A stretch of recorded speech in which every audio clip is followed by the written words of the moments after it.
When a 12-year-old from the poor side of town helped a lost old man get home, the wealthy family almost called the police. But the next day, their black SUV appeared at his door with news that left his mother in tears. Marcus adjusted his backpack straps as he walked down Cedar Street, his worn sneakers scuffing against the cracked sidewalk. The October sun hung low in the sky, casting long shadows across the brick buildings of his middle-class neighborhood. His mother wouldn't be home for another 4 hours. Her second shift at the community center hadn't even started yet. "Hey, watch it." A cyclist swerved around him, the rush of air ruffling his school uniform shirt. Marcus stepped closer to the building line, his heart thumping. That's when he saw him, an elderly man in a beige sweater, standing motionless on the corner of Cedar and 8th. The man's white hair caught the late afternoon light, his weathered hands trembling as he looked left and right, then left again. Something wasn't right. The old man's expensive loafers scraped against the concrete as he shuffled in place, his eyes darting around like a lost child's. Marcus slowed his pace, remembering the last time he'd seen that look, at the community center where his mom worked her morning shift. "The eyes never lie, Marcus," his grandmother's voice echoed in his head. "When someone needs help, you'll see it right there." She died 2 years ago, but her words still guided him like a compass. A businessman in a sharp suit walked past the old man, not even glancing his way. Then a woman with shopping bags. A teenager on a skateboard. Nobody stopped. Marcus's hands tightened on his backpack straps. His mom had drilled it into him. Don't talk to strangers.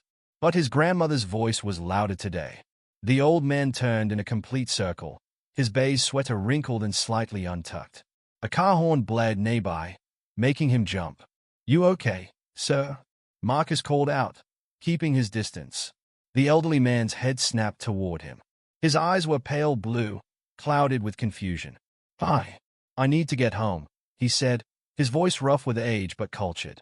"But the streets, they've changed everything." Marcus took a careful step closer. "Where do you live, sir?" "Maple Grove," the man said, then his face crumpled. "Or was it Oak Valley? They keep moving the signs." His hands shook harder. A police car cruised by slowly. Marcus felt its presence like a weight on his shoulders, remembering his mother's warnings about being careful around law enforcement. But the old man looked so lost. "I'm Marcus," he said, keeping his voice steady like his mom did when dealing with confused seniors at the center. "Maybe I can help you figure it out." The old man's eyes cleared for a moment. "Thompson," he said. "Harold Thompson. I live." His voice trailed off, the clarity fading. Marcus nodded encouragingly. "That's okay, Mr. Thompson. We can work it out together." He pulled out his phone, a basic model his mom had gotten him for emergencies. No response from Mr. Thompson. A few more people walked past them. A woman in yoga pants gave them a suspicious look, pulling her purse closer. Marcus felt his face grow hot but stood his ground. "Do any streets around here look familiar?" he asked. Mr. Thompson squinted at the intersection. There was a red brick building with white columns. His voice strengthened. "Yes, white columns. I walk past it every. He frowned. "That sounds like the old library on Whitman Street," Marcus said. "It's not far from here. Want to walk that way and see if it looks right?" "Whitman Street," Mr. Thompson repeated, tasting the words. Yes, I think so." Marcus glanced at his phone. 4:15 p.m. His mom wouldn't check in until her dinner break at 6 o'clock. He had time.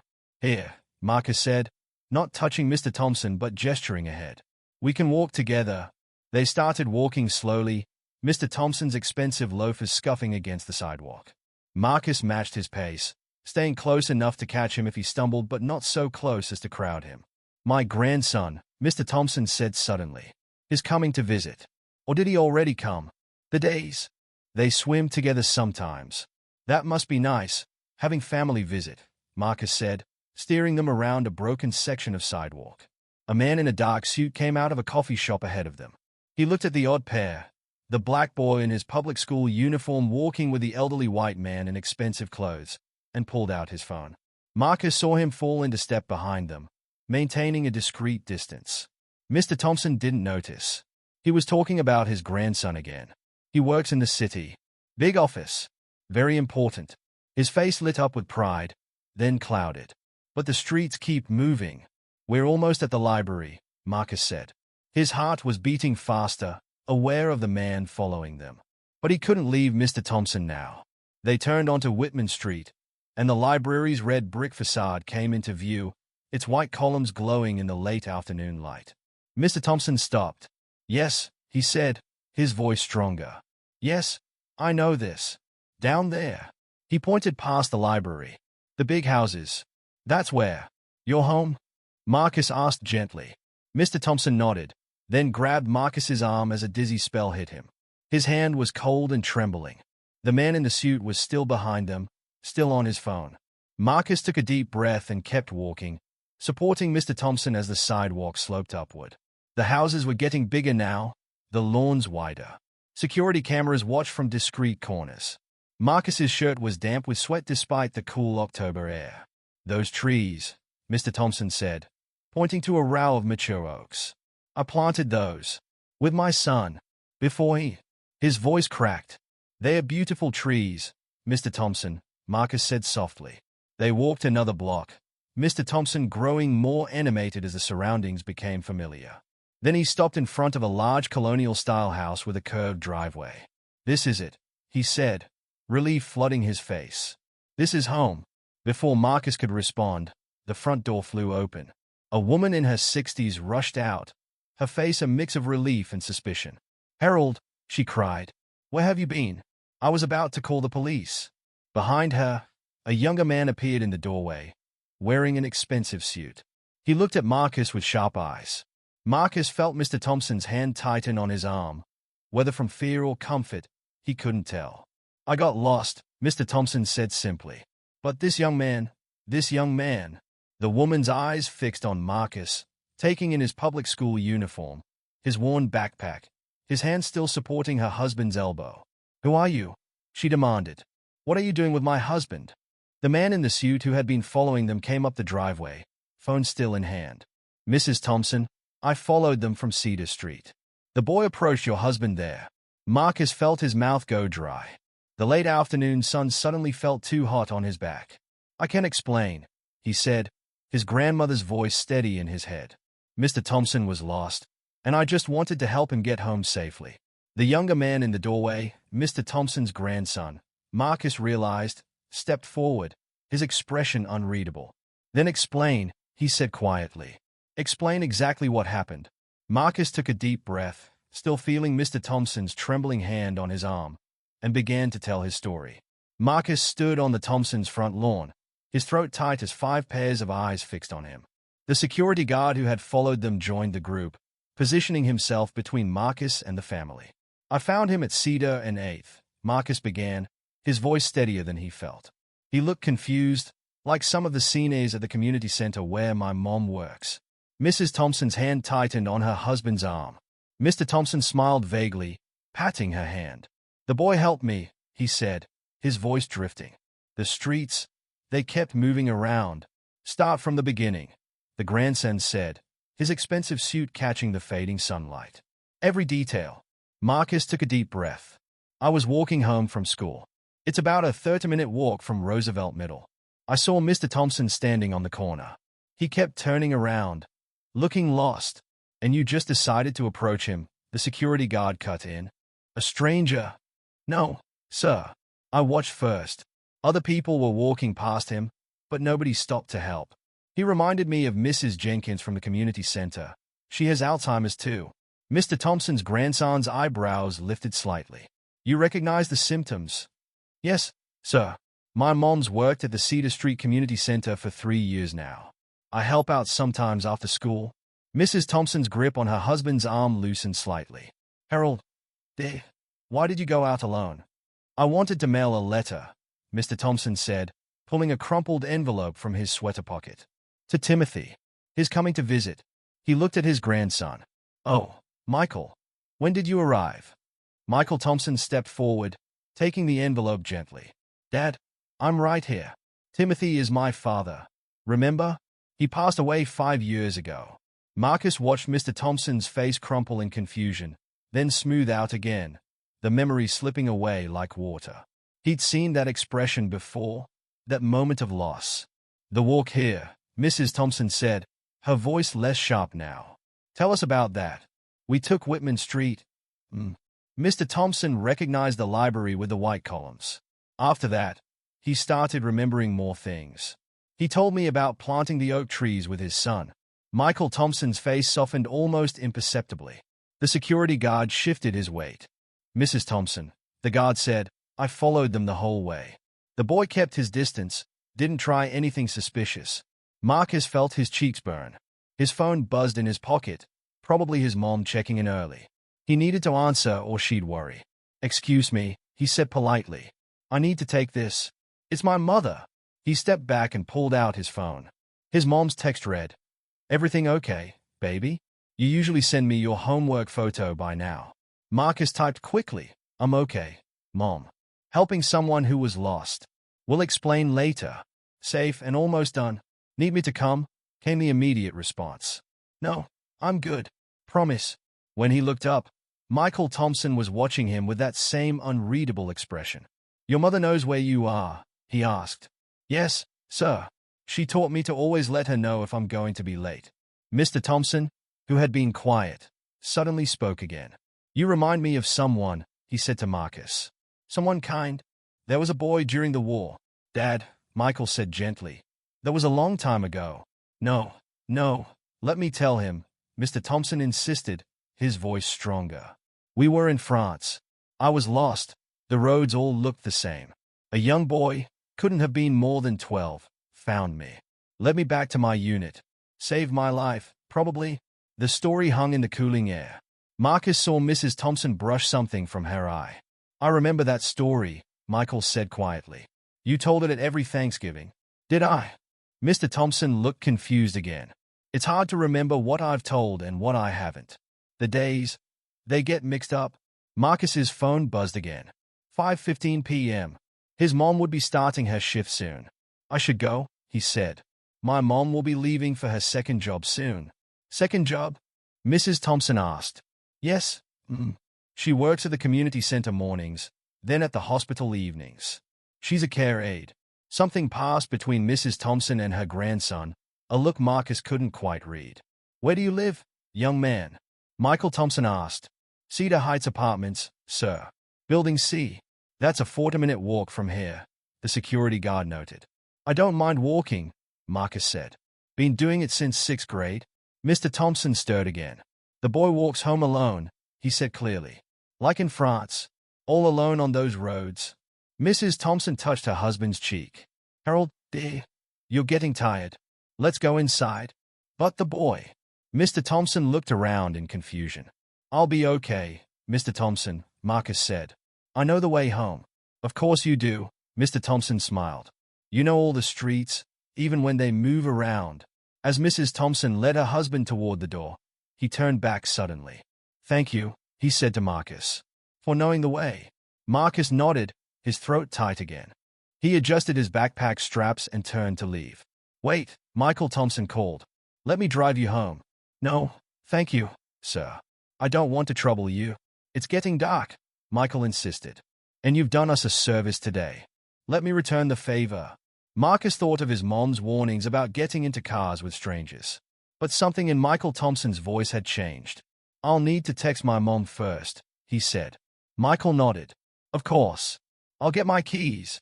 As Marcus waited, he heard Mrs. Thompson inside, her voice drifting through an open window. Harold, let's get you changed for dinner. Do you remember what day it is? The boy knew the way, Mr. Thompson responded. When the streets move, he knew the way. The security guard had moved back to his post at the gate, but his eyes still followed Marcus's every movement. Marcus kept his hands visible, just like his mother had taught him. Michael Thompson emerged with car keys and a leather briefcase. Ready? Marcus sent a quick text to his mom. Mr. Thompson's grandson is driving me home. He's a businessman. I'm safe. Her response came immediately.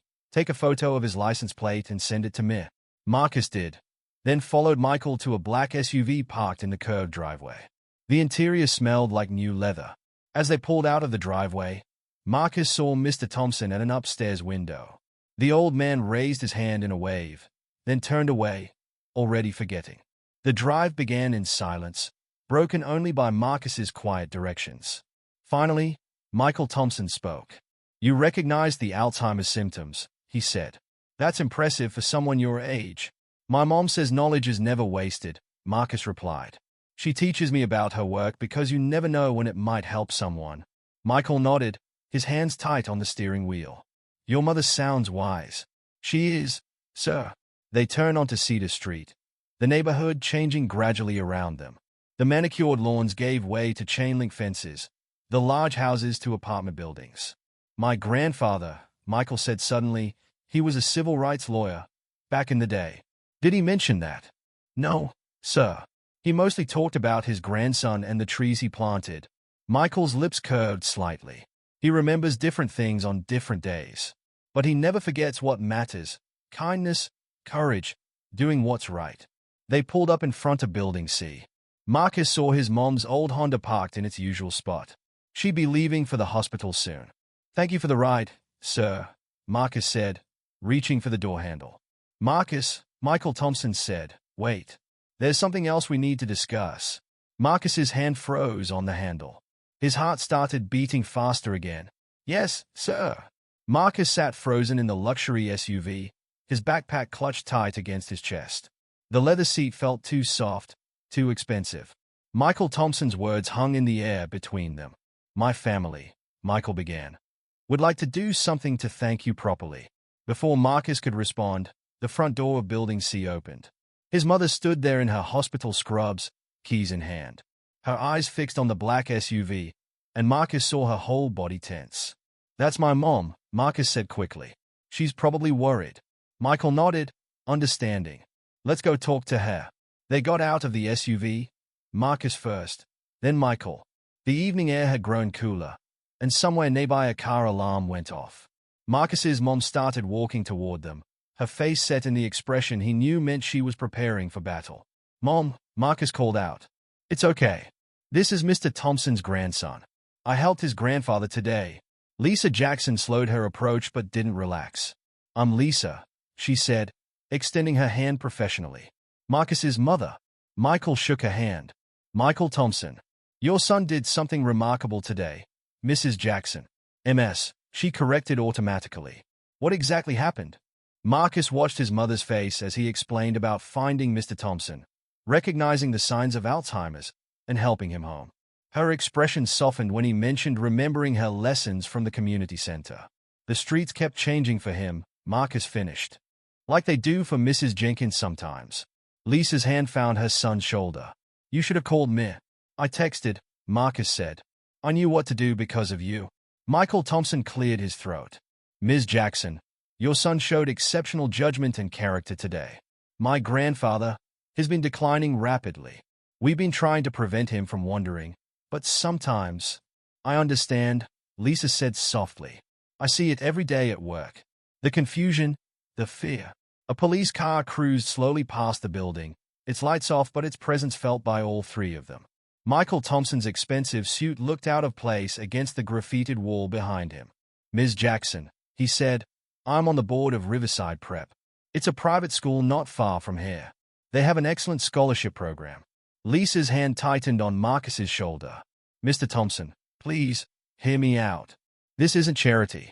The school actively seeks students who demonstrate exceptional character and judgment. Your son showed both today. I'd like to recommend him for our Emerging Leaders Scholarship. Marcus felt his heart skip a beat. Riverside Prep. He passed it sometimes on his way to the community center. The campus looked like something from a movie, with its brick buildings and sprawling sports fields. That's very kind, Lisa said carefully. But we're comfortable with Roosevelt Middle. Mom, Marcus started, but she squeezed his shoulder. Michael pulled a business card from his wallet. Just think about it. The scholarship covers everything: tuition, books, uniforms, meals. We even provide transportation. A group of teenagers walked past, their voices loud in the growing darkness. One of them called out a greeting to Marcus, who nodded back. Marcus has friends here, Lisa said. A community, and he'd keep them, Michael replied. But he'd have new opportunities too. My grandfather, he spent his life trying to open doors for others.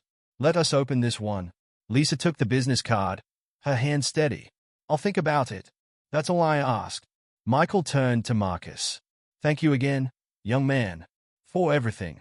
After Michael drove away, Lisa pulled Marcus into a tight hug. Baby, why didn't you call me right away? I knew what to do. Mom, just like you taught me. She held him at arm's length, studying his face. Tell me everything. From the beginning. They walked up to their apartment on the 3rd floor. The elevator was broken again, its doors sealed with yellow tape. Their neighbor Mrs. Rodriguez was watering her plants in the hallway. Marcus, you're late today, she called out in her heavily accented English. He had an adventure, Lisa said, unlocking their door. Inside, Marcus dropped his backpack by the small kitchen table while his mom quickly changed into her hospital uniform. The apartment smelled like the spaghetti she'd left in the slow cooker for his dinner. Start talking, she said, pulling her hair back. I've got 20 minutes before my shift. Marcus told her everything. The lost look in Mr. Thompson's eyes, the people who walked past, the long walk to the wealthy neighborhood. His mom's face changed when he described the security guard following them. You could have been hurt, she said, or arrested, but Mr. Thompson needed help. Lisa sat heavily in their worn kitchen chair. Baby, the world isn't always kind to black boys who try to help. That's why I had to help, Mom, to show them we're not what they think. She reached for him, her eyes shining. You are so much like your grandmother sometimes. Marcus smiled. She always said helping others helps us too. Lisa looked at Michael Thompson's business card, turning it over in her hands. Riverside Prep. We don't have to decide now, Marcus said quickly. But maybe we could look into it. His mom checked her watch and stood. We'll discuss it tomorrow. Mrs. Rodriguez will check on you at 8, like usual. Dinner's in the slow cooker, and homework before TV, Marcus finished. I know, Mom. She kissed his forehead. I'm proud of you, baby. Scared, but proud. After she left, Marcus sat at the kitchen table with his homework spread out. But instead of math problems, he kept seeing Mr. Thompson's confused face, the way he lit up when he recognized his house. His phone buzzed with a text from his best friend Devin. Where were you today? Missed you at basketball. Marcus started typing a response, then stopped. How could he explain what had happened? How one decision to help had led him across invisible boundaries of race and class, landing him in a stranger's car with an offer that could change his life. The building's heating kicked on with a rattle. Outside his window, the city lights blinked against the darkening sky. Somewhere out there, in a big house with white columns, an old man was trying to remember the boy who had helped him find his way home. Marcus looked at his math homework again. The problem seemed smaller somehow, less important. He thought about Riverside Prep, about new opportunities and open doors. But he also thought about his friends here, about Devin and their pickup basketball games, about Mrs. Rodriguez and her plants, about the community that had shaped him. His phone buzzed again. This time it was an unknown number. Marcus, this is Michael Thompson. My grandfather keeps asking about the boy who knew the way. Would you consider visiting him sometime? I think it would mean a lot. Marcus stared at the message, feeling the weight of worlds colliding. Finally, he typed back, Yes, sir. I'd like that. He put his phone down and picked up his pencil. His mom would be checking his homework during her break. One step at a time, she always said, just like finding your way home on streets that seemed to move. The next morning dawned gray and cool. Marcus sat at the kitchen table, poking at his cereal while his mom reviewed Michael Thompson's business card for the 100th time. Are you sure about visiting them today? She asked, her nurse's scrubs already on for her morning shift. Yes, Mom. Mr. Thompson asked for me. Marcus pulled out his phone, showing her the text again. Lisa sighed, rubbing her temples. I wish I could go with you, but the community center's short-staffed today. I'll be fine. Mr. Thompson's grandson said he'd send a car. Right on cue, Marcus's phone buzzed with a text. The car is downstairs. Lisa walked to the window and peered down. Same SUV as yesterday. Yes. She turned to face him, her expression serious. Remember what we talked about? Marcus nodded. Stay alert. Be polite but firm. Keep my phone on. Call you if anything feels wrong. And text you when I arrive and when I leave. She hugged him tight. That's my boy. Now go change into something nice. Marcus hurried to his room, pulling on his best pair of jeans and the blue button-down shirt his mom had bought him for school presentations. When he came out, Lisa was waiting by the door with his jacket. Love you, Mom. Love you too, baby. Be safe. The same driver from yesterday waited in the SUV. He tipped his hat to Marcus. Good morning, young man. Mr. Thompson asked me to bring you to the house. The drive felt different in daylight. Marcus watched as the neighborhoods changed, from his familiar streets to the manicured lawns of Oak Valley. The Thompson house looked even bigger in the morning light.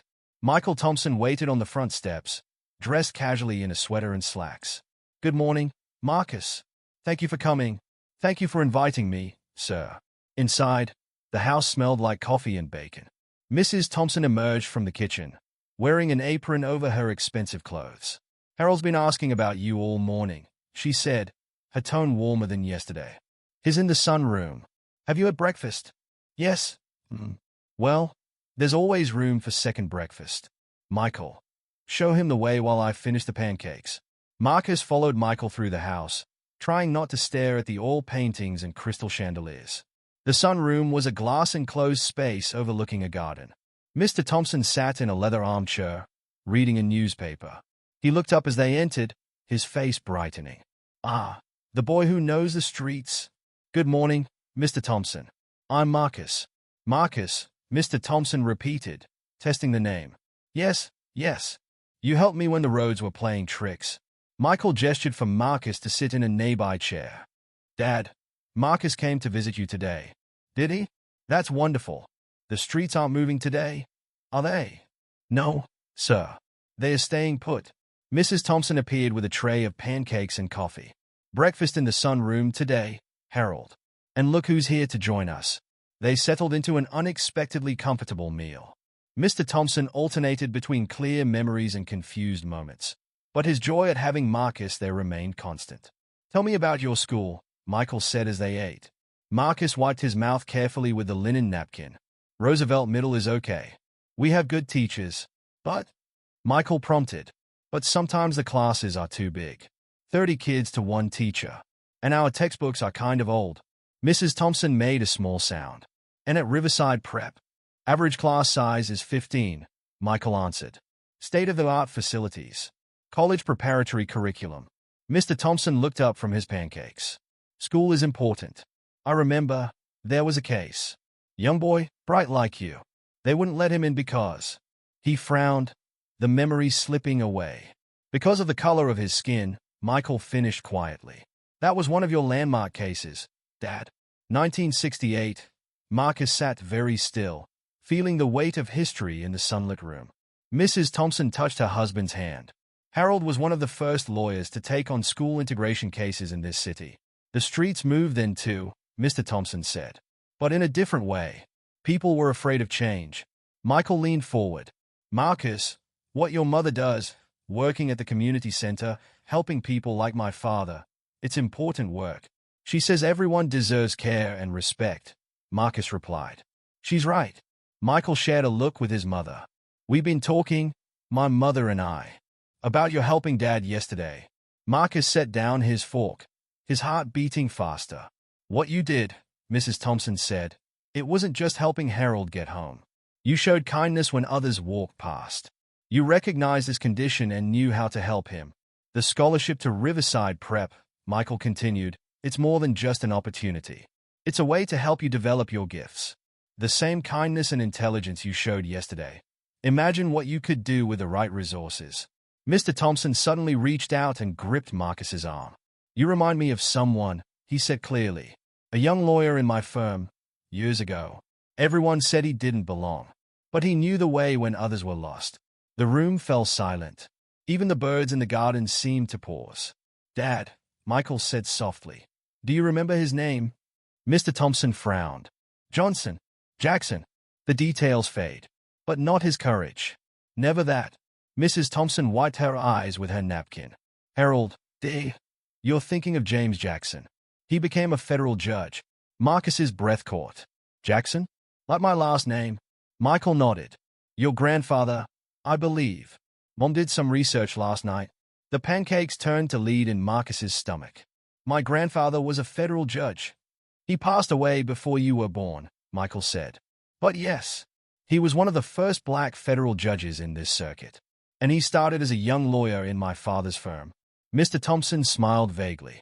The boy knows the way, he said again, patting Marcus's arm. Marcus's phone buzzed, a text from his mom checking in. With trembling fingers, he typed, "I'm okay." Learning some family history. Mrs. Thompson stood, gathering plates. "There's something else we'd like to discuss, Marcus. About your future." Michael pulled an envelope from his pocket. "The scholarship application usually takes months. But I spoke to the board last night. Given the circumstances, your connection to James Jackson, your help with my father, your mother's community work, they are willing to expedite the process." The envelope felt heavy in Marcus's hands. Inside was a thick packet of papers with the Riverside Prep logo. "We're not asking for an answer right now," Mrs. Thompson said. "Talk it over with your mother." Mr. Thompson looked around the room, momentarily lucid. "The streets don't move for everyone the same way," he said. "Sometimes we need guides to help us find our path." Marcus clutched the envelope. "Thank you. I don't know what to say." "Say you'll think about it," Michael replied. "That's all we ask." The rest of the morning passed in a blur. Mr. Thompson told stories that drifted between past and present, but kept returning to themes of justice and change. Mrs. Thompson showed Marcus old photographs, including one of a young black lawyer standing proudly next to a younger Harold Thompson. "Your grandfather," she said softly, handing Marcus the photo. He knew the way too. When it was time to leave, Mr. Thompson insisted on walking Marcus to the door. "You'll come back?" he asked, his blue eyes clear for a moment. "Yes, sir. If that's okay." "The streets are easier to navigate when we help each other," Mr. Thompson said, then looked confused. "Was I going to mail a letter?" "Not today, Dad," Michael said gently. "Today we're just saying goodbye to Marcus." In the SUV heading home, Marcus held the envelope and the copied photograph in his lap. His phone buzzed with texts from Devon about basketball practice. But for once, the court was the last thing on his mind. The driver turned onto Cedar Street, and Marcus watched his neighborhood come into view. The same broken sidewalks, the same graffiti-covered walls, but somehow everything looked different. His mom's car was in the parking lot. She must be home between shifts. Marcus touched the envelope in his lap, feeling the weight of decisions yet to come. "We're here," the driver said kindly. Marcus nodded, gathering his courage along with his belongings. Somewhere between Oak Valley and Cedar Street, between past and present, his world had shifted on its axis. And just like Mr. Thompson said, the streets were moving again. But this time, they seemed to be leading somewhere new. Marcus found his mom sitting at their small kitchen table, still in her community center uniform, staring at a cup of cold coffee. She looked up when he entered, her eyes immediately going to the envelope in his hands. "Baby," she said softly, "what's that?" Marcus placed the envelope and the photograph on the table. Lisa picked up the photo first, her hand trembling slightly. "Where did you get this?" "Mrs. Thompson found it in their albums." Marcus sat down across from her. "Mom, why didn't you ever tell me about Grandpa James?" Lisa traced her father's face in the photograph. "It's complicated. After he died, before you were born, there was a lot of pain. Your grandmother, my mom, she struggled with his legacy. A federal judge's daughter working 2 jobs to make ends meet. But he was important, wasn't he? He helped change things." "Yes, baby, he did." Lisa set down the photo. "And it cost him. The stress, the battles, the death threats, they took their toll. He died too young, leaving us with more memories than money." Marcus slid the Riverside Prep envelope across the table. "They want to give me a scholarship. Mr. Thompson's grandson said they'll expedite it because of everything." Lisa opened the envelope, her nursing assistant badge catching the kitchen light as she moved. She read silently, her expression unreadable. "Full scholarship," she whispered finally. "Books, uniforms, transportation. Mom, Mr. Thompson, he was Grandpa James's mentor. He helped him when nobody else would." A knock at the door interrupted them. Lisa quickly wiped her eyes and went to answer it. Mrs. Rodriguez stood there with a plate of empanadas. "Lisa, you're home early. I brought lunch." She peered around Lisa, spotting Marcus. "Ah, and the adventurer returns. Come in, Carmen," Lisa said, making space at their small table. Mrs. Rodriguez set down the plate and settled into the third chair, her eyes sharp despite her grandmotherly appearance. "So, am I Hijo? Tell me about your visit with the rich family." Marcus looked at his mom, who nodded slightly. Their house is huge, he began. And Mr. Thompson, he remembered more today. He told stories about being a lawyer, about fighting for integration. Integration. Mrs. Rodriguez crossed herself. Dios mío, that was a long time ago. And, Marcus continued, his voice getting stronger, he worked with my grandfather, James Jackson. Mrs. Rodriguez's eyes widened. She turned to Lisa. Your father? The judge. Lisa nodded, pushing the photograph across the table. Mrs. Rodriguez put on her reading glasses to examine it. Ah, now I see it, she said. Marcus has his eyes. That same look of determination. The empanadas grew cold as Marcus told the full story. About the scholarship offer. About Riverside Prep. About Mr. Thompson's moments of clarity when he spoke about the past. But Mimi, Mrs. Rodriguez said to Lisa, this is wonderful news. Why do you look worried? Lisa gathered the scholarship papers together. It's a different world, Carmen. Those kids at Riverside Prep, they come from money, from privilege, like the kids who look down on my accent. Mrs. Rodriguez snorted. Let them. My grandson is at Harvard now, on scholarship. Sometimes you have to let your children cross the borders you couldn't. Marcus's phone buzzed again. Devin had sent another message. Yo, where you at? Court's empty without you. The weight of changes to come settled on Marcus's shoulders. What about my friends here? Devin, the basketball team. They have phones in the rich part of town, Mrs. Rodriguez said practically. And cars to bring you back for visits. Lisa stood suddenly. I need to change for my hospital shift. She disappeared into her bedroom, leaving Marcus with Mrs. Rodriguez. The older woman reached across the table and patted his hand. Your mother is scared. Am I, Joe? Not of the opportunity, but of losing you to that other world. I wouldn't leave her, Marcus protested. No, but you would change. Growth always changes us. Mrs. Rodriguez stood, gathering her empty plate. When my grandson left for Harvard, I cried for days. Not because he was leaving, but because I knew the boy who left would return as a man I might not recognize.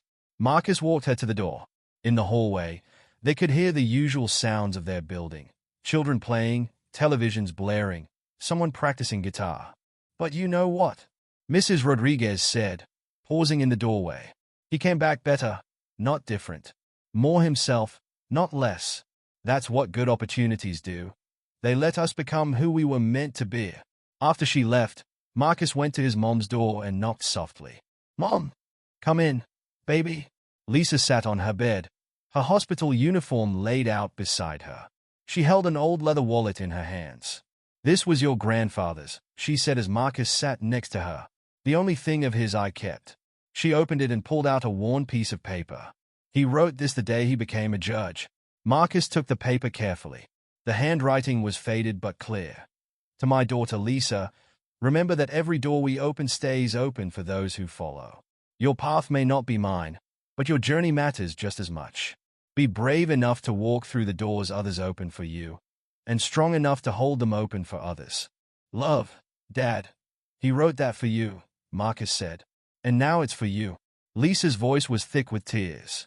Baby, I've been holding you so tight, trying to protect you from a world that's not always kind. But maybe it's time to let you walk through some new doors. Marcus leaned against his mother's shoulder, breathing in her familiar scent of coffee and clean scrubs. I'm scared too, Mom. I know, baby. But being scared doesn't mean we're wrong. It just means we're brave enough to face something new. Lisa stood, wiping her eyes. I need to get ready for work. But tonight, when I get home, we'll look at those scholarship papers together. Really look at them. What about Devin? The guys. Real friends support your growth, Marcus. Like Mrs. Rodriguez said, phones work everywhere. And maybe it's time for you to be like your grandfather. To walk through doors so you can hold them open for others. Marcus helped his mom gather her things for her shift. As she was leaving, she paused. One condition, though. What's that? You keep visiting Mr. Thompson. Not for the scholarship, not for networking, but because it's the right thing to do. Because he needs someone who knows the way when the streets start moving. Marcus hugged her tight. I promise. After she left, Marcus sat at the kitchen table with his homework. But instead of math problems, he found himself reading through the scholarship application. The questions seemed to stare back at him. Describe a time when you demonstrated leadership in your community. How would you use this opportunity to make a difference? What challenges have you overcome in your academic journey? Marcus pulled out his phone and texted Devin, "Need to talk, bro. Got some big news." Then he took out a fresh piece of paper and began to write, his grandfather's words echoing in his mind. "Every door we open stays open for those who follow." Outside, the city continued its eternal symphony of sirens and songs, of lives intersecting and diverging. But inside apartment 3C of Building C, Cedar Heights, a boy sat at a kitchen table, poised between two worlds, finding his way forward one word at a time. The next morning brought a buzz of activity to Cedar Heights. Marcus stood at his bedroom window, watching Devin shoot hoops alone at the court across the street. He hadn't answered Devin's text after dropping the news about Riverside Prep last night. The familiar thump of basketball against concrete stopped suddenly. A black SUV had turned into the complex, drawing everyone's attention. Kids stopped playing. Parents appeared in doorways. Even Mrs. Rodriguez stepped out onto her small balcony, curlers still in her hair.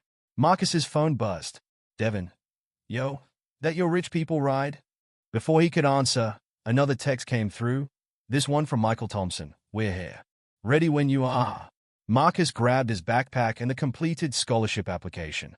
His mom had helped him finish it last night after her shift, both of them working until nearly midnight. Outside, the morning air was crisp. Devin stood at the edge of the basketball court, hands in his pockets, watching the SUV. "So you're really doing this?" he called out as Marcus approached. "Just visiting the school, man. Nothing's final." Devin bounced the basketball once, hard. "Heard they got a good team. Not as good as us, though." Marcus caught the meaning behind the words. "I'm not leaving the team, D. Season's almost over anyway." "Yeah, but next season." The Suvs door opened, and Michael Thompson stepped out, dressed casually in weekend clothes. The whispers started immediately. "That's him. Look at that watch. What's he doing here?" Michael approached them, nodding respectfully to Mrs. Rodriguez on her balcony. "Good morning, Marcus. And you must be Devin." Devin straightened up. "Yes, sir. Marcus mentioned you're the team captain." "Impressive. He tell you is our best point guard." Michael smiled. "He didn't. But I'm not surprised." He turned to Marcus. "Ready for the tour? Can Devin come?" The words slipped out before Marcus could stop them. Michael checked his watch. "I don't see why not. If it's okay with your parents." Devin was already pulling out his phone. "My mom's at work, but I can call my grandma. She watches me on weekends." 10 minutes later, they were all in the SUV, Marcus, Devin, and surprisingly, Mrs. Rodriguez, who had insisted on chaperoning after Devin's grandmother requested adult supervision. "This leather real?" Devin whispered, running his hand over the seat. "Everything here is real," Mrs. Rodriguez answered before Marcus could. Including the opportunity. The drive to Riverside Prep took 20 minutes. As they approached the campus, even Mrs. Rodriguez fell silent. The school looked like a small college, with its brick buildings and manicured grounds. "The main building dates back to 1887, Michael said as they parked. "But everything inside is state-of-the-art." A few students were around despite it being Saturday, carrying sports equipment or musical instruments. They wore casual clothes instead of uniforms, but Marcus could still tell they came from money. It showed in their shoes, their phones, their easy confidence. "The basketball court's through here," Michael said, leading them into a massive gymnasium. Devin's mouth fell open. "They got 3 full courts." "4, actually, and an Olympic-sized pool next door." Mrs. Rodriguez touched Marcus's arm. "Joe? Remember what I said.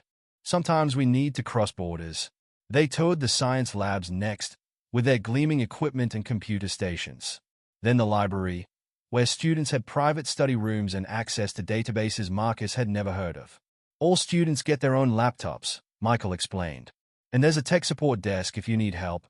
Devin had been quiet, taking everything in. Now he spoke up. "What about the scholarship thing? That just for Marcus?" Michael paused. "The Emerging Leaders Scholarship? We award several each year. Applications are still open for fall." Mrs. Rodriguez's eyes sharpened. "You have forms? I'll get you a packet before we leave." They ended the tour in the cafeteria, more like a restaurant, Devin muttered, where Michael bought them all lunch. As they ate, He explained more about the school's programs, its college placement rate, its diversity initiatives. We're not perfect, he admitted, but we're trying to change, to open doors that have been closed too long. Like Mr. Thompson did for my grandfather, Marcus said quietly. Exactly. Michael pulled out his phone. Speaking of Dad, he's asking about you. Would you all like to meet him? He's having a good day today. Mrs. Rodriguez sat up straighter. The civil rights lawyer?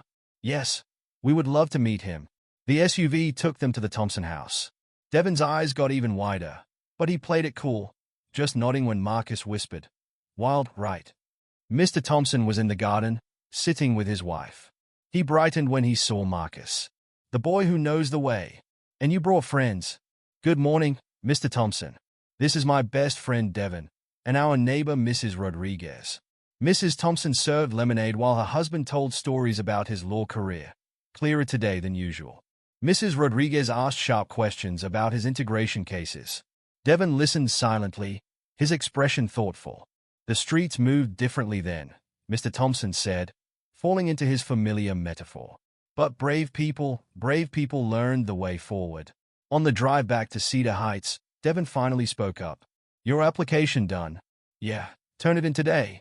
Got another one in my backpack. Devon patted the scholarship packet Michael had given him. Grandma's gonna help me fill it out. Mrs. Rodriguez beamed from the front seat. Good boys. Smart boys. The SUV pulled up to their building. The same neighbors were watching, but the whispers felt different now. Thank you for today, Marcus said to Michael. Thank you for bringing your friends. Dad enjoyed the company. As they walked back toward the building, Devon bumped Marcus's shoulder. Hey, yeah. You better save me one of those study rooms next year. My grade's gonna be so good, they'll have to let me in too. Marcus grinned. Better work on your jump shot too. Did you see those courts? Please, Devon scoffed. I'm gonna own those courts. Mrs. Rodriguez shooed them toward the basketball court. Go play, M.I. Hijos. Tomorrow is for paperwork. Today is still yours. As they played their usual one-on-one game, Marcus felt something settle in his chest. The future was still uncertain, but the boundaries between his worlds felt less sharp, less dangerous. His phone buzzed in his backpack, probably his mom checking in, or maybe even Mr. Thompson asking when he'd visit next. But for now, the only thing that mattered was the familiar rhythm of the game, the sound of Devon's trash talk, and the knowledge that some friendships could stretch across any distance. The black SUV had long since disappeared, but its presence lingered in the scholarship application in Devon's backpack, in Mrs. Rodriguez's proud smile, in the way the neighbors nodded as they passed. Something had shifted in Cedar Heights today, not just for Marcus, but for everyone who'd seen what was possible when doors began to open. Later, as the sun set behind the buildings, Marcus and Devon sat on the court, passing a water bottle back and forth. You really think I got a shot? Devon asked quietly. At Riverside? Man, you're the team captain. You got better grades than me. Why wouldn't you? Yeah, but... Devon gestured vaguely at their surroundings. But nothing. Mr. Thompson's grandson said it himself. They are trying to change. Maybe we can help with that. Devon nodded slowly. Your grandfather was really a judge. Federal judge. Found out yesterday. Damn. Devon took a long drink. You think he'd be proud of all this? Marcus thought about the note in the old wallet, about doors staying open for those who follow. Yeah, he said. I think he would be. The acceptance letter arrived on a Tuesday morning. Marcus's mom was between shifts when the envelope appeared in their mailbox. Thick, cream-colored paper with the Riverside Prep logo embossed in gold. Baby, Lisa called from the kitchen. Come here. Marcus emerged from his room, still in his Roosevelt middle uniform. He stopped when he saw the envelope. Is that? Open it, Lisa said softly. Marcus's hands shook as he broke the seal. The first word he saw was congratulations. Dear Marcus Jackson, he read aloud. We are pleased to inform you that you have been accepted to Riverside Preparatory Academy with a full Emerging Leaders Scholarship for the upcoming academic year. Lisa wrapped her arms around him from behind, her tears falling on his shoulder. Keep reading, baby. The scholarship covers all tuition, fees, books, uniforms, and transportation costs. Additionally, you will receive a laptop computer and access to all school facilities. A knock at the door interrupted them. Mrs. Rodriguez stood there with Devon and his grandmother, Mrs. Taylor. Well, Mrs. Rodriguez demanded. Marcus held up the letter. I got in. The small kitchen erupted in cheers. Mrs. Taylor pulled a cake from her bag. She'd been stress baking while waiting for news. Devon's letter came too, she announced, producing another cream-colored envelope. Marcus's heart stopped, and Devon's grin could have lit up the whole building. We're gonna be classmates, bro. More hugs, more tears. Mrs. Rodriguez cut the cake while Lisa made coffee. Their tiny apartment could barely contain the joy. Have you told Mr. Thompson yet? Mrs. Taylor asked, passing out plates.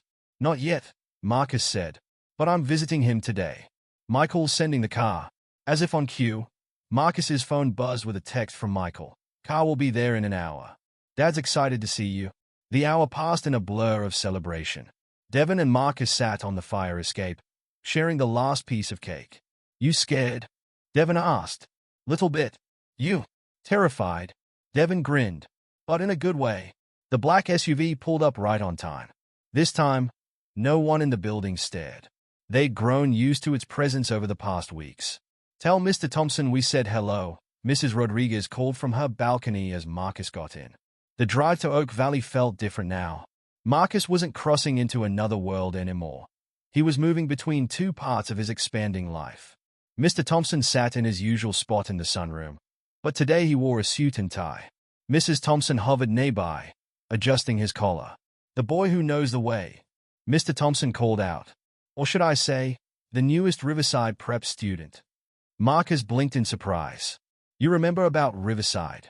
Some days are clearer than others, Mrs. Thompson explained. Today is a very good day. Mr. Thompson patted the chair next to him. Tell me everything. Did your friend apply too? The basketball player? Yes, sir. Devon got in too. Excellent. 2 new paths being forged. Mr. Thompson's eyes were sharp today, focused. You know, when your grandfather first came to my firm, he launched into a story Marcus hadn't heard before, about James Jackson's first big case. Mrs. Thompson slipped out, returning with sandwiches and iced tea. Dad's been planning this all week, she confided to Marcus. He wanted to dress up to celebrate your acceptance. Michael arrived halfway through lunch, carrying a large box. Your new uniform, he explained, setting it down. And this? He pulled out a laptop bag. School equipment. We'll help you set everything up before classes start. Mr. Thompson touched the Riverside Prep crest on the uniform box. Different colors than in my day. We were green and gold back then. You went to Riverside Prep? Marcus asked. Class of 1945. Things were different then. No scholarship programs, no diversity initiatives. He frowned. The streets only moved in one direction back then. But you helped change that, Michael said. You and men like James Jackson. Mr. Thompson smiled at Marcus. Now it's your turn. Yours and your friends. To find new ways when the streets start moving. Marcus's phone buzzed. Devon sending him their summer reading list. 6 books to read before classes started. Seems like a lot? Michael asked, noticing Marcus's expression. Different from Roosevelt, Marcus admitted. But I'll manage. We'll help, Mrs. Thompson said firmly. You can study here when you want. Use the library. Speaking of which, Michael added, we've arranged for tutoring sessions. Twice a week during summer. For both you and Devon. Marcus thought about his mom working double shifts, about Mrs. Rodriguez watching out her window, about Devon's grandmother baking celebration cakes, about all the people helping him and Devon find their way. Thank you, he said, for everything. No, Mr. Thompson said clearly. Thank you for helping an old man find his way home, for reminding us that kindness opens doors we didn't even know were closed. They spent the afternoon going through Marcus's student orientation package. Mr. Thompson drifted in and out of the conversation, but his pride remained constant. Your grandfather, he said during a clear moment. He would sit right there, in that chair, planning his arguments. Such fire in him. Such determination. Dad, Michael said gently, tell Marcus about the integration case. The one you and James worked on together. Mr. Thompson's eyes lit up. 1968. The school board said it couldn't be done. But James found a way. Always found a way. As the afternoon light softened, Marcus tried on his new uniform. The fabric felt different, crisp, formal. In the sunroom's window reflection, He barely recognized himself. "Looks right," Mr. Thompson said. "Like you were meant to wear it." Marcus's phone buzzed again. Devon had sent a photo of himself in his uniform, striking an exaggerated pose. "Ready to own these halls, bro?" Mrs. Thompson insisted on taking pictures. "For your mother," she said, "and for our album." Before Marcus left, Mr. Thompson called him over. "There will be hard days," he said, his voice strong and clear. "Days when the streets seem to move backward. Remember then, you're not walking alone." In the SUV heading home, Marcus looked through the orientation materials again. Advanced algebra, biology with lab work, literature seminars, history research projects. His new school ID card showed his photo against the Riverside Prep crest. The driver took a different route home, passing Roosevelt Middle. The familiar brick building looked smaller somehow, but not diminished. Just different. Like a chapter ending but not forgotten. Devon was waiting on the basketball court, still in his uniform. "Yo, we look good." They played horse as the sun set. Their ties loosened, their new shoes scuffing on the familiar concrete. "My grandma cried again," Devon said, taking a shot. "Happy tears, though." "Mrs. Rodriguez is planning a block party," Marcus added. "To celebrate both of us. Think we can handle it? All that fancy stuff." Marcus thought about Mr. Thompson's words. About not walking alone. "Yeah," he said. "We got this." Later, after Devon went home and Marcus changed out of his uniform, his mom came back from her evening shift. She stood in his doorway, watching him organize his new school supplies. "Baby," she said softly, "you know what today is?" Marcus looked up. "Tuesday. It's July 15th. Your grandfather's birthday." Marcus touched the Riverside Prep crest on his uniform jacket. "Think he knows?" "Sal." Lisa came in and sat on his bed. "I think he knew all along. That's why he wrote that note. He saw the doors that would open, even if he couldn't be here to see you walk through them." Outside, the city settled into its nighttime rhythm. Somewhere in Oak Valley, an old man was probably gazing out his window, the day's memories already fading. But some things remained clear: the power of kindness, the courage to help others find their way, the strength to walk new paths. Marcus hung up his uniform carefully. Tomorrow would bring more preparation, more summer reading, more steps toward his new future. But tonight, in the quiet of his room, he felt the presence of all those who had helped him reach this point. His mother's sacrifices, his grandfather's legacy, Mr. Thompson's wisdom, Devon's friendship, and his own courage to help a lost old man find his way home. The first day of school arrived with the sort of late summer heat that made everything feel heavy. Marcus stood in front of his mirror at 6 a.m., adjusting his tie for the 10th time. His new shoes gleamed in the early morning light. "Baby," Lisa called from the kitchen. "Devon's here." Marcus grabbed his laptop bag, still strange to have one, and headed out. Devon stood in their kitchen wearing an identical uniform, his grandmother fussing with his collar. "Mrs. Taylor made us breakfast," Lisa said, gesturing to a spread of eggs, bacon, and toast.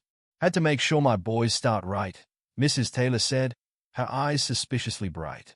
They ate quickly, aware of the SUV that would arrive soon to take them to their new school. Mrs. Rodriguez appeared with fresh coffee for the adults and her camera ready. "M.I. Joes," she said proudly, "stand together. We need pictures." The boys posed, first serious, then pulling faces until their mothers scolded them. The flash kept going off as Mrs. Rodriguez documented everything. "The car's here," Marcus said, spotting the familiar black SUV through the window. Suddenly, the kitchen felt very quiet. Lisa straightened Marcus's tie one last time. "Remember," she said softly, "you belong there just as much as anyone else." The drive to Riverside Prep felt longer than usual. Devon kept checking his phone, where the basketball team captain had already messaged him about tryouts. "They practiced before school," he said. "Coach wants to see me this afternoon." The campus looked different, full of students. Range Rovers and Mercedes dropped off kids in crisp uniforms. Marcus spotted a few other black and brown faces in the crowd, but not many. "Yo," Devon said quietly. "We really doing this?" Marcus thought of Mr. Thompson, who he'd visited yesterday. The old man had been having a foggy day but had still managed to say, "The streets might look different, but you know the way." "Yeah," Marcus replied. "We really are." Their first class was advanced English. The teacher, Ms. Chen, smiled as they found seats. "Welcome to Riverside Prep," she said when everyone was settled. "We'll start with introductions. Please share your name and something that matters to you." Marcus listened as his classmates talked about summer homes and European vacations. When his turn came, he stood. "I'm Marcus Jackson, and what matters to me is helping people find their way when they are lost." A few students looked confused, but Ms. Chen's smile widened. "That's beautiful, Marcus." Devin Taylor. "Basketball matters to me, and loyalty to the people who got your back." The morning passed in a blur of new teachers, new classmates, new expectations. In chemistry, they worked with equipment Marcus had only seen in movies. In math, the teacher assumed everyone already knew algebra cold. At lunch, they found a table near the window. The cafeteria really was like a restaurant, with multiple stations serving different cuisines. "We're not having to pack lunch," Devin said, piling his plate with pasta. A girl from their English class approached their table. "Can I sit here?" "I'm Sarah." They nodded, and she sat down with her salad. "I like what you said in class, Marcus, about helping people who are lost." Not many people would say that. Before Marcus could respond, his phone buzzed. A text from Michael Thompson. "Dad's asking for you. Good day today. Can you visit after school?" "Everything okay?" Devin asked. "Yeah, just Mr. Thompson. I visit him most days after school." Sarah looked curious. "Mr. Thompson? The civil rights lawyer. You know about him?" Marcus asked. "We studied some of his cases in history last year. He was one of the first lawyers in the city to fight for school integration." She paused. "Wait, you know him?" Marcus shared a look with Devin. "Yeah, I helped him find his way home one day. He has Alzheimer's now." "That's amazing," Sarah said. "My mom's a neurologist. She says people with Alzheimer's need friends more than anything. People who can help them stay connected." More students drifted to their table, drawn by the conversation. Marcus found himself telling the story of meeting Mr. Thompson, carefully leaving out some details. "So that's why you got the Thompson Scholarship?" a boy named Alex asked. "The what?" "The scholarship Mr. Thompson's family created, for students who demonstrate exceptional character and community service. My sister had it 2 years ago." Marcus hadn't known the scholarship had a name. He thought about Mr. Thompson in his sunroom, about his grandfather in that old photograph. The afternoon brought more challenges. Their history teacher assigned a research paper due in 2 weeks. The French teacher spoke almost no English. The gym coach eyed Devin with interest when he mentioned basketball. After final bell, Devin headed to basketball tryouts while Marcus got in the familiar SUV. "Good first day?" the driver asked. "Different," Marcus replied. "But good." Mr. Thompson sat in his garden today, looking through an old photo album. He brightened when he saw Marcus. "The boy who knows the way. How were the streets today?" "New ones, sir. But I'm learning them." Mrs. Thompson brought out snacks and helped Marcus with his French homework while her husband dozed in the late afternoon sun.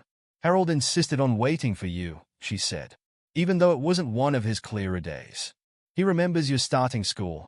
Marcus looked at his crisp uniform, thought about Sarah's words at lunch. "I didn't know the scholarship was named after him." He doesn't know either, most days. Michael started it after Harold's diagnosis, to honor his legacy of helping others. Mr. Thompson stirred. "Legacy," he muttered. James understood legacy. "Build the road so others can follow." Marcus pulled out his history assignment. "We're studying civil rights cases. Maybe you could tell me about some of yours? The ones you remember?" For the next hour, Mr. Thompson drifted between past and present. But his stories were clear. Tales of courage, of barriers broken, of paths forged through seemingly impossible terrain. Marcus's phone buzzed with text from Devin about basketball practice. "Made the team," one read. "Coach says I got game." "Your friend?" Mrs. Thompson asked. "Yeah, he made the basketball team." "Good. Good to have anchors when sailing new waters." Mr. Thompson's voice was clear again. "James always said that. Keep your anchors, even as you explore new seas." When it was time to leave, Mr. Thompson gripped Marcus's arm. "The streets," he said urgently. "Are they still moving?" "Yes, sir. But I'm learning the way." "Good boy. Good boy." He paused. "Will you come back? To help me remember?" "Every chance I get, sir." The SUV dropped Marcus at the basketball court where Devin was shooting hoops in his practice gear. 12 guys tried out. Devin said. Coach took 3. Said he's never seen handles like mine at freshman level. They played their usual one-on-one game. Marcus still in his uniform minus the tie. Devin in his practice clothes. The familiar rhythm of their game felt like home. Mrs. Rodriguez watched from a balcony. Homework first tomorrow. Am I hijos? Later, after dinner and homework, Marcus lay in bed thinking about the day. His phone lit up with texts from his new classmates, a study group forming for chemistry, Sarah asking about Mr. Thompson's cases for history, the basketball team adding Devin to their group chat. His mom looked in on him before heading to her night shift. You okay, baby? Yeah, Mom. It's different, but good different. She sat on his bed. Your grandfather used to say that change is like learning to swim. Scary at first, but once you find your rhythm, you realize you were meant for deeper waters. Marcus thought about Mr. Thompson's words about anchors and new seas. I think I'm finding my rhythm, he said. Lisa kissed his forehead. I know you are, baby. I know you are. Outside, the city hummed its nighttime song. From his window, Marcus could see the basketball court where he and Devin had played every day of summer. Beyond it lay Riverside Prep, and beyond that, Oak Valley, where an old man kept asking about the boy who knew the way. The streets were still moving, still changing. But now Marcus was moving too, learning to navigate between worlds while keeping his feet firmly planted in both. Breaking barriers wasn't just about crossing them, he realized. It was about building bridges so others could cross too. He set his alarm for early morning basketball practice with Devin. Tomorrow would bring new challenges, new territories to navigate. But tonight, he was exactly where he needed to be, at the intersection of all his worlds, finding his way forward one step at a time. 3 months into the school year, Marcus sat in Riverside Prep's library working on his history presentation. His laptop showed a black and white photograph of 2 men standing on courthouse steps, Harold Thompson and James Jackson. Both younger, both smiling at a victory long ago. That's a great photo, Sarah said, sliding into the chair next to him. Is that really your grandfather? Yeah, Marcus replied. With Mr. Thompson, after they won the Miller case in '69. Devin appeared with his basketball under one arm and a stack of books under the other. Yo, you still working on that presentation? We got practice in 20. Almost done. Just need to finish the conclusion. The library hummed with afternoon activity. Marcus had grown used to this space, with its oak tables and floor-to-ceiling windows. He'd grown used to a lot of things, the advanced classes, the expectations, the way his uniform felt like a second skin now. His phone buzzed. Mrs. Thompson's name appeared on the screen. Marcus, could you come by after school? Harold's having a difficult day, but he keeps asking for you. Of course. Is everything okay? The doctor changed his medication. He's more confused than usual. Keeps talking about streets moving. Marcus looked at Devin, who nodded understanding. Tell Coach I'll miss practice. Got you covered, bro. The SUV waited in its usual spot after final bell. Marcus had learned that Mr. Thompson's difficult days often came in clusters, like storms that had to be weathered together. The Thompson house appeared through autumn trees, their leaves turning gold and red. Michael's car sat in the driveway. Inside, he found Mr. Thompson in the sunroom, agitated and pacing. The streets, he kept saying. They won't stay still. James needs the files, but the streets keep moving. Dad, Michael said gently. James isn't waiting for any files. Remember? No, he needs them for the case. The school board case. The children can't wait. Marcus set down his backpack. Mr. Thompson? It's Marcus. The old man turned. Marcus? The boy who knows the way. Yes, sir. I'm here. Oh, thank goodness. Mr. Thompson sank into his chair. Can you help me find the way? The streets are still today, sir. Everything's where it should be. Mrs. Thompson wiped her eyes. That's the calmest it's been all day. Marcus pulled up a chair. Want to hear about school, Mr. Thompson? About the presentation I'm doing. School? Yes. The children need to get to school. That's what James and the case. I'm presenting about your case, sir. The Miller case, from 1969, when you and my grandfather helped integrate the city schools. Something cleared in Mr. Thompson's eyes. James found the precedent we needed. Brilliant man, your grandfather. Michael and his mother exchanged surprised looks. Mr. Thompson hadn't been this lucid all day. Tell me about the case, sir. For my presentation. For the next hour, Mr. Thompson drifted between past and present, but his memories of the case remained strong. He described strategies, arguments, late-night discussions with James Jackson. Your grandfather said something important. Mr. Thompson frowned in concentration. About the streets, that they move differently for different people. Marcus suggested. Yes, that's it. But he said we could learn to move with them, to help others find their way. Marcus thought about his first day at Riverside Prep, about Devin making the basketball team, about Sarah and their study group, about paths opening, berries falling. His phone buzzed, a text from his mom. Baby, got news. Big news. Can you come home after visiting Mr. Thompson? Everything okay? Michael asked, noticing Marcus's expression. Yeah, just my mom needs me home. Mr. Thompson reached for Marcus's hand. You'll come back. The streets are clearer when you're here. Of course, sir. I'll always come back. Outside, the autumn air had turned crisp. Michael walked Marcus to the SUV. You know, he said, Dad's doctor says your visits help. Having someone who understands his metaphors about moving streets, it gives him an anchor. He gave me an anchor too, Marcus replied, when I felt lost at Riverside. Still does. The SUV pulled up to Cedar Heights just as Devin was finishing basketball practice. He jogged over, still in his practice gear. Yo, your mom's been smiling all afternoon. Mrs. Rodriguez too. They found both women in Marcus's apartment, along with Mrs. Taylor. Lisa held an official-looking letter. Baby, she said when Marcus entered. The hospital offered me a promotion. Full-time patient care coordinator. No more double shifts. The kitchen erupted in celebration. Mrs. Rodriguez pulled out a cake. She'd known somehow, like always. See, she said, cutting slices. The streets move for everyone sometimes. We just have to be brave enough to move with them. Later, after everyone had gone home, Marcus sat with his mom on their small balcony. I'm so proud of you, baby, Lisa said. This all started with you helping a lost old man find his way home. No, Marcus replied. It started before that. With you and Grandma teaching me to help others. With Grandpa James breaking barriers. His phone lit up with texts. Devin about tomorrow's practice. Sarah about their study group. Michael Thompson with a photo of his father smiling after Marcus's visit. You know what Mr. Thompson said today? Marcus asked. About Grandpa James. What's that? He said Grandpa believed we could learn to move with the streets.